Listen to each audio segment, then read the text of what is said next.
In the shadowy world of organized crime, few groups are as feared and powerful as the drangetha. Originating in the Calabria region of southern Italy, this criminal organization has built a sprawling empire on the back of drug trafficking, earning billions of dollars in profits and leaving a trail of violence and destruction in its wake.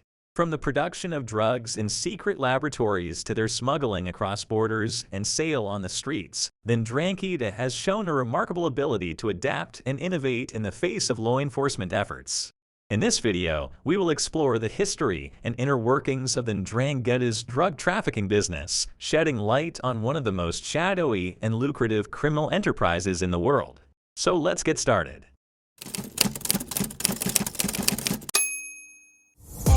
On track, now we gon' way up. W's as easy as a layup. Working late, stay up. Counting all the way up. Counting blessings, yeah, you know we pray up. When a group of bandits in Calabria started organizing themselves into a criminal network in the late 19th century, this is when the drangetha can trace its roots back to the beginning of its organization. Over the course of its history, the drangetha has developed into a very sophisticated criminal organization. It is claimed that there are 6,000 members of the drangetha and that there are 150 cells, also known as ndrine, that are active in various regions of Italy and elsewhere in the world. In the 1970s, when the organization first began to acquire heroin from Turkey and turn it into high-quality white powder, it was at this time that they first began their involvement in the illegal drug trade. After that, they smuggled the substance into the United States and Canada, both of which were places where it could be sold for a higher price. The drangetha became the most successful cocaine traffickers in Europe by the 1990s after having significantly expanded their drug trafficking enterprise over the course of the subsequent decades.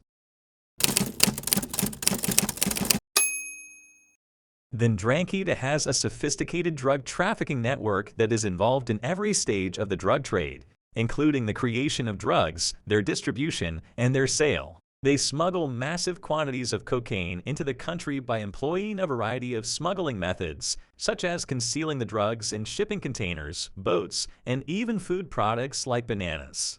The cocaine originates in South America, and more specifically Colombia. As the cocaine enters Europe, the drug labs controlled by the drangetha transform it into cocaine of a higher purity. The organization makes high-quality cocaine in sophisticated laboratories that are well hidden in rural parts of Calabria. These facilities make use of cutting-edge technology and complicated chemical procedures to generate the drug. After that, the drangetha will smuggle the cocaine throughout Europe utilizing a variety of different techniques, such as concealing it in vehicles, diplomatic pouches, and even trucks. They also have contacts with crooked officials working at airports and ports who assist them in evading detection at such location. Cocaine produced by the drangetha is sold to other criminal organizations across Europe, which then distribute it using their own respective distribution channels. The organization is also believed to have contacts with Mexican drug cartels and to work in conjunction with those cartels in the course of their drug trafficking operations. It is estimated that the drug trafficking business run by the drangetha brings in billions of dollars annually. The organization is thought to control 80% of the cocaine trade in Europe, which results in earnings of approximately $60 billion annually. As a result, the drangetha is considered to be one of the most prosperous criminal organizations in the world, with a net value that is somewhere between $50 and $100 billion. Because of their involvement in the drug trade, the drangetha have been able to extend their sphere of influence beyond the borders of Italy. In countries such as Germany, the Netherlands, Spain, and Australia, where they have a substantial presence and continue to engage in a variety of criminal operations, the organization has built a significant footprint. The drug trafficking enterprise run by the drangetha is not only extremely lucrative but also fraught with extreme levels of bloodshed. In order to safeguard its interests and preserve their dominance, the organization has been complicit in a wide range of acts of violence, including kidnappings, bombings, and assassinations. The massacre in Duisburg in 2007 is one of the most infamous instances of violence that has been attributed to the drangetha's involvement in the drug trafficking business. 6 Italian men were down outside of a pizzeria in Germany during the massacre, which is thought to have been a conflict between two rival drangetha clans. The incident took place in Germany. The episode caused indignation on a global scale and brought attention to the fact that the organization had members in countries other than Italy. The drug trafficking enterprise run by the drangetha has also had a considerable impact on the local areas in which it operates.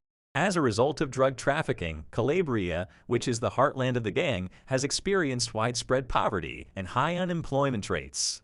This is because regular businesses have a difficult time competing with the income generated by criminal activity. A culture of fear and silence has developed as a result of the Ndrangheta's grip over the local economy, which makes it difficult for law enforcement to acquire intelligence and prosecute members of the organization. The Ndrangheta's drug trafficking enterprise continues to prosper in spite of the efforts of law enforcement organizations.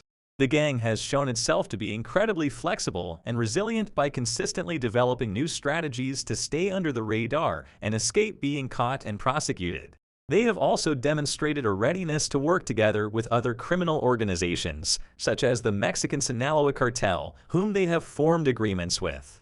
It is imperative that efforts to combat the drug trafficking business run by the Ndrangheta be multifaceted and involve a variety of measures. These measures should include law enforcement actions, social and economic development initiatives, and educational campaigns aimed at raising awareness of the dangers of drug use and trafficking. Because the Ndrangheta's operations take place in a number of different countries, cooperation between law enforcement authorities in other nations is therefore quite important. In conclusion, the Ndrangheta's drug trafficking enterprise is a very profitable and violent organization that has had a tremendous influence on the areas in which they operate. These communities have been negatively affected as a direct result of the Ndrangheta's activities.